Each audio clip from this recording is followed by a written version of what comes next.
question time. I give the call to the member for Chifley. Thank you, Deputy Speaker. Why are we debating this? Why are we talking about two pieces of legislation that both sides of this House support? There's been unequivocal, concrete, definite support from the opposition to vote on this, to get this through, to make this happen. Why? Because it's reinstituting measures that we introduced, that we believed in ourselves, that we thought would be able to provide support and help to small businesses of this country, aiding them in investing in new equipment, helping them with their cash flow, ensuring that they could grow, or through the course of the impact of the GFC, that this would help them through difficult economic times and then put them on a trajectory for further success. We believed it. We believed it. What was the first thing this government did? On coming into office, they cut it. They took these measures away, claiming they were unfunded and claiming that they shouldn't be in place. And we have heard in times past the now Minister for Small Business, when he was an opposition spokesperson for small business, criticise the measures he is championing today. So I again ask, why are we discussing this? And also, if this is supposed to be something that the coalition is arguing is new, well, it's new in two places. One is they're overcompensating what we had in place. Why? Because they had, when they did cut, there was a hiatus in the level of support for small business. They're now having to make up for it in putting in a bigger payment than what we had when we were in government.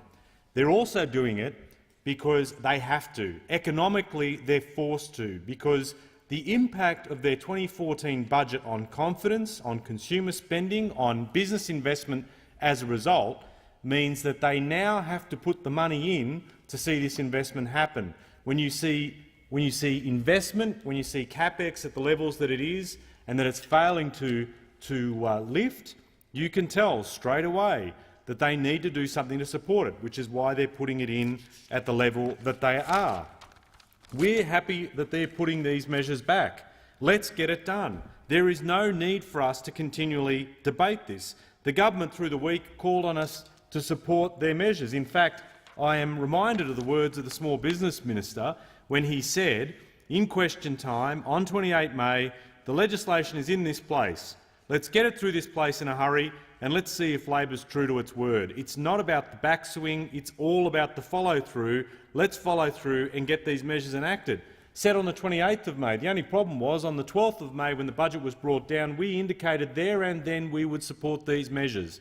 We actually supported and commented favourably on them. Why wouldn't we? We, as I said earlier, had introduced these measures.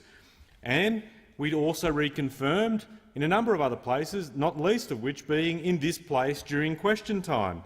And today we said, let's put it to a vote.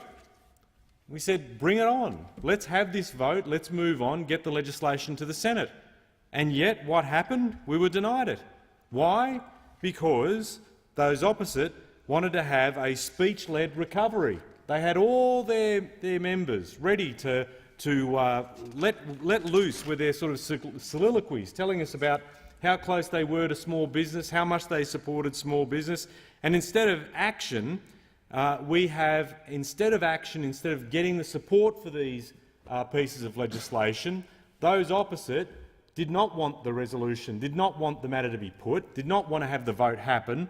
What they wanted to do is that they believe that those coalition speeches are the engine room of Australia's small businesses, that these speeches alone would power Australian business, and that's why we had to be forced to endure speech after speech from the coalition to ensure that we heard how close they were to small business. And we continually get told how close those opposite are to small business. They believe that they are closer to small business, that they have an affinity for small business, that they themselves, so many of them have been small business operators. That's great. I am absolutely supportive of that, and I congratulate them on it.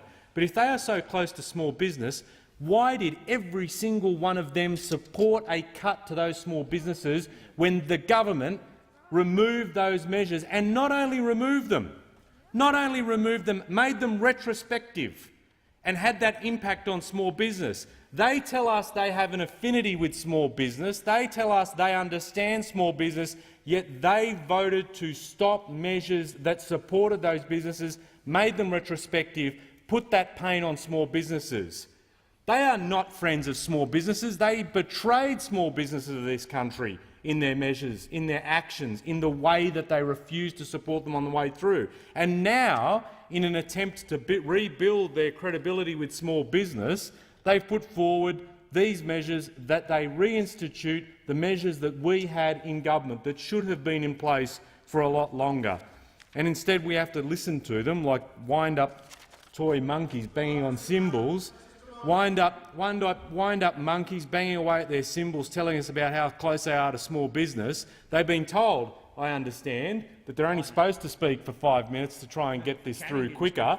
And the reason why they've been doing this is because they've been embarrassed into the point that when we had a chance to get this legislation through, they refused to take it because symbolism rather than action matters more to those opposite, and now we're forced to go through this.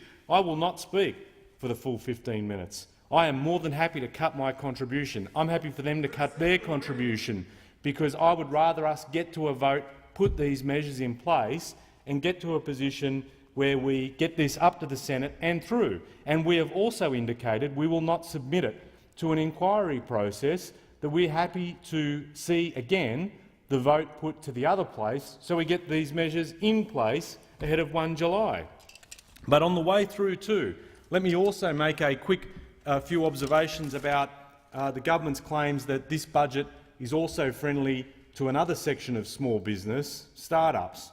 And let me just say that the startup community itself is not, while they may be small businesses, they are in a league of their own. They have a productivity and an employment generating capacity that makes them quite different to other small businesses, and that they do need, and it is actually something that will be a national priority for us to see how we are able to create an environment in which startups in this country flourish a lot more. And they certainly, and my comments take nothing away from other small businesses in this nation, and I recognise their contribution to the strength of our economy, but we should recognise, as I said, the powerful ability of startups to drive productivity and economic and employment growth in this country.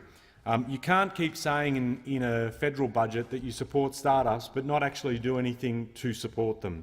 And by that I mean we saw very little to actually advance the type of things that startups are concerned about. For instance, the critical skill shortages that have been in place for a number of years that affect startups and their ability to progress. And we do need to see more in investment in education, particularly, as we have said on this side, in terms of STEM skills in this nation. We do need to see, for instance, more to deal with the capital issues that confront and inhibit the ability of startups in this country to move much quicker, much stronger. And certainly we saw in this budget money assigned for the establishment of crowdsourced equity funding platforms in this nation, or a legal framework for that to happen. But we still haven't got the legislation before us. We have indicated to the government we are more than prepared on a bipartisan basis to work with the government to fast-track the introduction of legislation into this place that would see the fast-tracking of a framework that would allow crowdsourced equity funding platforms to emerge in Australia. And we've certainly, and I've had some initial very positive discussions with the Small Business Minister, and we're certainly happy to do that. But if I can say, my criticism of the lack of initiatives in the startup space, the lack of initiatives to support startups, is not something that I've just come up with. It's not something that is without any sort of substance or evidence. I have, for example, seen the comments of some that have said that there is a gaping hole in the budget where there should have been a vision for a digital future. And people like Matt Barry, who have helped found startups that have had a massive impact, not only here but elsewhere. Matt Barry, who is involved in Freelancer, has said, for example, government does not know the difference between the word startup and SME at all. Every time there's a discussion about startups, it morphs into SMEs, and that's why we don't see anything major happen. But I can't think of a greater industry for producing multiples than technology. The fact that a 20-year-old can start a company worth $20 billion in a decade is mind-blowing. And they say that we should be working a lot faster to help start-ups in this country. He's right. Andrew Johnson, from, as I've quoted previously, from Australian Computer Society, says major initiatives in this budget, many initiatives they were supportive of, but it was worrying not to see a significant focus on STEM skills. We've seen also from Tankstream Ventures, Rui Rodriguez, say that overall it's positive that the government's mentioned start-ups twice in the budget, but specific initiatives are still lacking. We need to see more in this space, not less. And I certainly commend the government. If they were prepared to work with us, we'll work with them in advancing the interests of this sector, because it will have a massive benefit to the nation and will ensure that we have jobs for the next generation of Australians in years to come. I thank the member for his question.